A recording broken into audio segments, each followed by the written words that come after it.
Trading markets. I'm Colin Kleck. Let's dive in to trading markets. Pay very careful attention to the section in this chapter that covers order types. Look for the section in this playlist and be careful with this section because it will help you understand the order types in the market as well as how they're executed. Definitions of trading markets. The stock market is broadly divided into two markets, the primary market and the secondary market. The primary market is the one in which IPOs, initial public offerings, are issued to the public, and it's regulated under the Securities Act of 1933, the first act governing the primary market. And it's important to understand that the primary market is not one in which trading occurs. In this market, the company issues shares to investors or bonds, and investors give the companies cash. This market is regulated under the Securities Act of 1933, the first act. The secondary markets, also known as the aftermarkets, or trading markets, are those in which securities trade after they have been issued to the public, right? They've done an IPO and now they go on to trade on the secondary markets. The secondary markets are regulated under the Securities and Exchange Act of 1934, the second act, coming after 33, governing the secondary market. And it's important to understand that there are four secondary markets. It's important to understand their traditional definitions. In the real world today, it's somewhat different, but understanding their traditional definitions will give you what you need to know. Let's look at the four secondary markets. Number one is the first market. This is the market in which exchange-listed securities trade on an exchange. General Motors trades on the New York Stock Exchange and listed on the New York Stock Exchange. It's a first market security. Primerica, listed on the New York Stock Exchange and trades on the New York Stock Exchange. It trades in the first market. Next, you have the second market. Don't confuse this with the secondary market. The secondary markets make up the four secondary markets. There's four secondary markets. The second market is the market in which non-exchange listed securities trade over the counter. I'm going to repeat this. This is the market in which non-exchange listed securities trade over the counter. Historically, this market was NASDAQ. Because NASDAQ initially was not a stock exchange, and the securities that traded on NASDAQ were described as trading over the counter, none of those securities listed on NASDAQ were listed on the New York Stock Exchange. They weren't duly listed. Examples are Microsoft, Dell Computer, Primerica, and Intel. All of those in the early years were said to have traded over the counter. At least that's the way they were described in the early days. Things are a little bit different now, but you have to know the traditional definitions, so NASDAQ is considered to be a second market. There are two other segments of the second market. First, you have the over-the-counter bulletin board, often referred to as the OTCBB. This is a market in which non-NASDAQ over-the-counter securities trade. This means they do not meet the listing requirements for listing on NASDAQ stock market. Therefore, the price information is listed on the over-the-counter bulletin board. The next segment is the pink sheets. The pink sheets get their name from a 6 by 14 inch piece of paper that contained the listing of stock prices. There is no listing requirement for the pink sheets, so any stock can put its information there. The stocks in the pink sheets are among the most risky over-the-counter stocks in the stock market and is the lowest level of the second market. Next, you have the third market. The third market really evolved around 1975 when a little rule was passed by Congress. This rule said that any stock listed on the stock exchange could also trade in the over-the-counter market.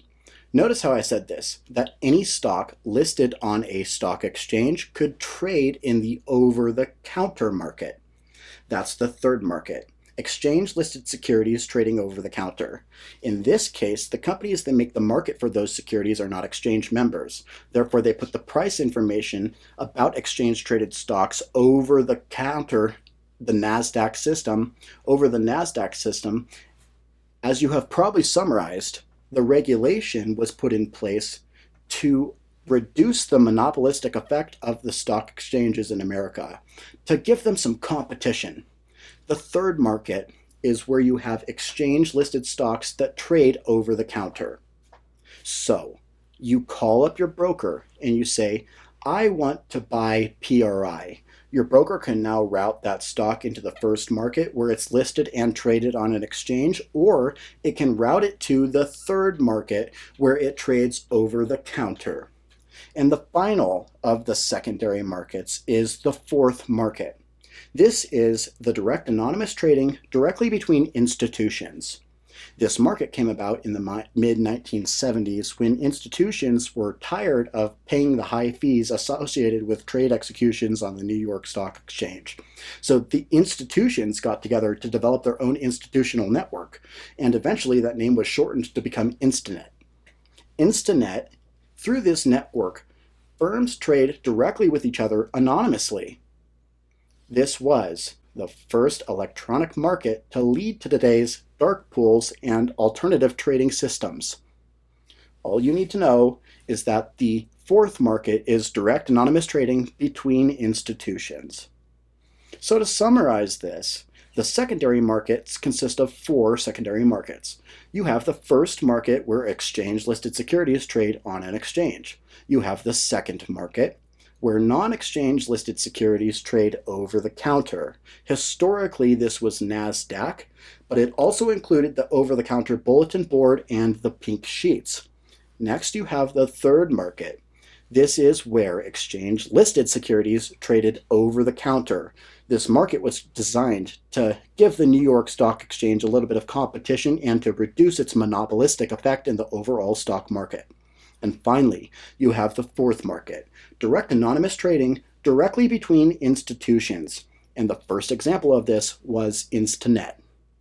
Remember, the secondary markets are all regulated under the Securities and Exchange Act of 1934. Now, I want to look into this a little bit more closely because as I said earlier in the video, that this primary market is regulated, the new issue market, where shares are redeemable directly with the issuer, they're not tradable, right? Or regulated under the Securities Act of 1933. That's the first act, right? It comes before 1934, right? 1933 comes before 1934, therefore 1933 is first, governing the primary market. You have to know which act relates to which body covering which securities, right? So understanding these will help you along your SIE exam. So the second market, or the secondary market, is covered under the second act, the Securities and Exchange Act of 1934. Why is it the second act? Well, because it comes after the Securities Act of 1933. The Securities Exchange Act comes after the Securities Act of 1933. Therefore, it's the second act, and it governs the secondary trading of securities in the securities industry. Understanding these thoroughly will make you have a solid foundational understanding to pass your SIE exam on your first try. Remember to practice relentlessly. Do our simulated exams on millionairesintraining.com. Practice until you're getting 90s, 95, and even 100%ing our exams. Do this thoroughly because millionaires will be made at millionairesintraining.com.